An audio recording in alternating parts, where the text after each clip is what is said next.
স্বাগত ডিবিসি সংবাদে। আপনাদের সাথে আছি সামিয়া জানা। এবার জানাবো খবরের বিস্তারিত।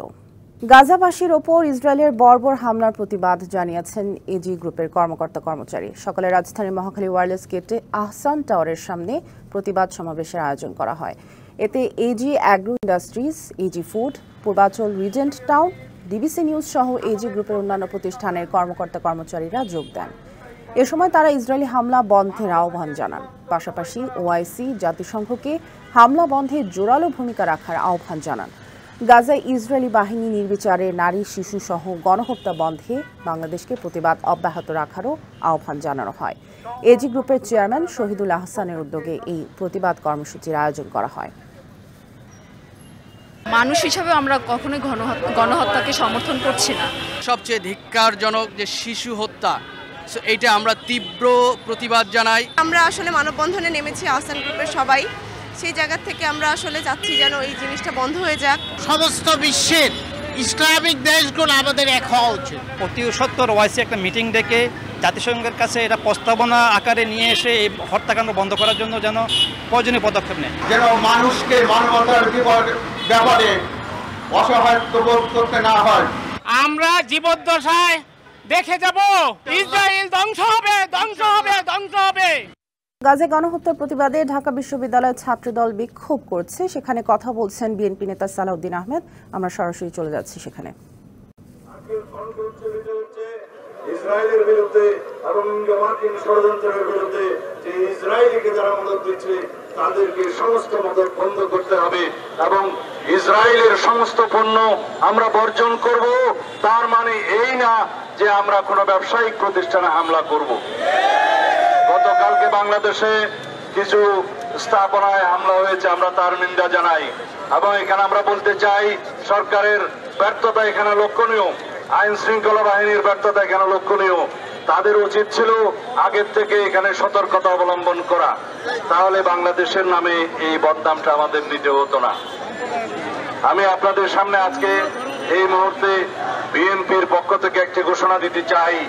আমরা ফিলিস্তিনি জনগণের পক্ষে এই গণহত্যার, ইসরায়েলি গণহত্যার প্রতিবাদে এবং বর্বর আগ্রাসনের প্রতিবাদে বাংলাদেশ জাতীয়তাবাদী দলের পক্ষ থেকে অতি শিগগির সারা বাংলাদেশে এবং কেন্দ্রীয়ভাবে আমরা একটি বৃহৎ কর্মসূচির ঘোষণা করব।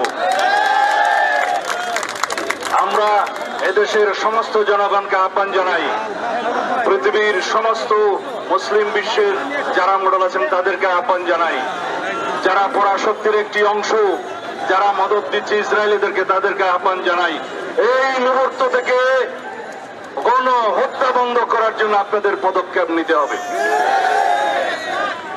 জাতিসংঘের ভূমিকা প্রশ্নবিদ্ধ, কিন্তু ইসরায়েলিরা কখনো জাতিসংঘের কোন রেজলিউশনের প্রতি সম্মান দেখায়নি। এই ইসরায়েলি সরকার জাতিসংঘের কোন নির্দেশনা, কোন অনুশাসন আজ পর্যন্ত মানেনি। এই পরাশক্তির দুই একটা দেশ তারা সব সময় যখনই ফিলিস্তিনের মুসলমানের পক্ষে জাতিসংঘ রেজলিউশন পাশ করেছে তারা তার বিরুদ্ধে ভেটো প্রয়োগ করেছে, আপনারা সবাই জানেন। তার মানে হচ্ছে ইসরায়েলের মদতদাতা এই কয়েকটি পরাশক্তিকে তাদের ভূমিকা নিয়ে সারা বিশ্বের মানুষের কাছে জবাবদিহি করতে হবে।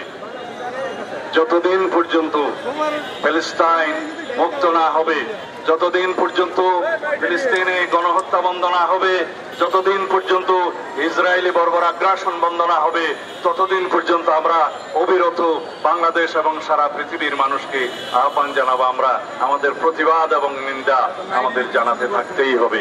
নারায়ণগঞ্জের ২৫০০ অর্থনৈতিক অঞ্চল দেখে সন্তুষ্ট বিদেশি বিনিয়োগকারীরা। বিনিয়োগ সম্ভাবনা দেখে সেখানে সুইডিশ কোম্পানি নিলন ১০,০০০ স্কোয়ার মিটারের একটি প্লট বরাদ্দ নিয়ে একটি চুক্তি সই করেছে। বাংলাদেশ বিনিয়োগ সম্মেলনের দ্বিতীয় দিনে নারায়ণগঞ্জে বিশেষ অর্থনৈতিক অঞ্চল পরিদর্শন করেছেন ৩৬ বিনিয়োগকারী। তাদের মধ্যে চীনের ১০ জন, জাপানের ৩ জন, সৌদি আরবের ৩ জন, সংযুক্ত আরব আমিরাতের ৩ জন, যুক্তরাষ্ট্রের ৮ জন, ভারতের ১ জন এবং প্রবাসী বাংলাদেশি ব্যবসায়ী ৮ জন আছেন। দিনভর এই ইকোনমিক জোন ঘুরে দেখবেন তারা। তাদের সামনে বিএসইজেড কর্তৃপক্ষ বিনিয়োগের বর্তমান অবস্থা ও সম্ভাবনা তুলে ধরেন। তারপর তারা পণ্য সরবরাহ ব্যবস্থা ও অবকাঠামো বিষয়ক খোঁজ খবর নেন, খতিয়ে দেখেন নানা সুবিধা অসুবিধা। the incentives, services এই ইকোনমিক জোনে বিনিয়োগকারীদের সব ধরনের সুযোগ সুবিধা দেওয়া হবে। সিঙ্গার, বেকো এরই মধ্যে বিনিয়োগ করেছে, অনেকে পাইপলাইনে আছে। বিনিয়োগ সম্মেলনের মাধ্যমে বিনিয়োগ আসবে বলে আশাবাদী। and build a future of shared successes. Now let me move on to Singer Bangladesh. Singer এরই মধ্যে $৭৮ মিলিয়ন বিনিয়োগ করেছে। বাংলাদেশ একটি সম্ভাবনাময় দেশ। মিয়ানমারে ভূমিকম্পে ক্ষতিগ্রস্তদের জন্য তৃতীয় দফায় ওষুধ ও ত্রাণ সামগ্রী পাঠিয়েছে বাংলাদেশ। 120 টন চিকিৎসা ও অন্যান্য সামগ্রী নিয়ে মিয়ানমারের উদ্দেশ্যে সকালে চট্টগ্রাম বন্দর ত্যাগ করে নৌবাহিনীর জাহাজ সমুদ্র অভিযান। প্রধান উপদেষ্টার নির্দেশনা ও সশস্ত্র বাহিনী বিভাগের পৃষ্ঠপোষকতায় নৌবাহিনী মিয়ানমারে এ ত্রাণ সহায়তা পৌঁছে দিচ্ছে। 30শে মার্চ সেনাবাহিনীর মাধ্যমে প্রথম দফায় জরুরি ত্রাণ সামগ্রী, ওষুধ, তাঁবু, শুকনো খাবার এবং চিকিৎসক দল পাঠানো হয়েছিল ভূমিকম্পে বিধ্বস্ত মায়ানমারে। 1 এপ্রিল সেনা ও বিমান বাহিনীর 3টি বিমানে করে দ্বিতীয় দফায় ওষুধ ও ত্রাণ সামগ্রী পাঠানো হয়। মঙ্গলবার সকালে সহায়তা নিয়ে মিয়ানমারের উদ্দেশ্যে যাত্রা করে নৌবাহিনীর জাহাজ। আগামী 11 এপ্রিল মিয়ানমারের ইয়াঙ্গুন বন্দরে জাহাজটি পৌঁছানোর পর সে দেশের সরকারের প্রতিনিধি দলের কাছে ত্রাণ সামগ্রী হস্তান্তর করা হবে।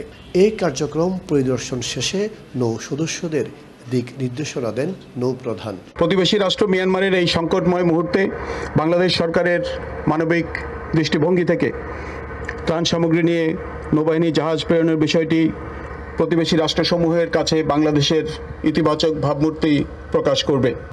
দুর্যোগ ব্যবস্থাপনা ও ত্রাণ মন্ত্রণালয়, সশস্ত্র বাহিনী এবং রেড ক্রিসেন্ট থেকে প্রাপ্ত 120 টন ত্রাণ সামগ্রী জাহাজে লোড করা হয়। প্রতিবেশী দেশ মিয়ানমারে দুর্যোগ মোকাবেলায় বাংলাদেশ সরকারের এই সহায়তা দুই দেশের সম্পর্ককে আরও সুদৃঢ় করবে বলে জানান নৌবাহিনীর কর্মকর্তারা। এটা হচ্ছে একটা নেভাল ডিপ্লোমেসি বা নৌ কূটনীতির একটা অংশ। এই নৌ কূটনীতির মাধ্যমে আমি বিশ্বাস করি যে আমাদের যে পারস্পরিক দ্বিপাক্ষিক যে সম্পর্ক রয়েছে সেই সম্পর্কের উন্নয়ন ঘটবে।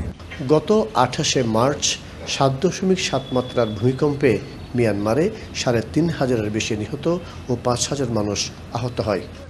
মায়ানমারে ভূমিকম্পে ক্ষতিগ্রস্তদের জন্য এই ত্রাণ সরবরাহের মধ্য দিয়ে উভয় দেশের সম্পর্ক আরও সুদৃঢ় হবে।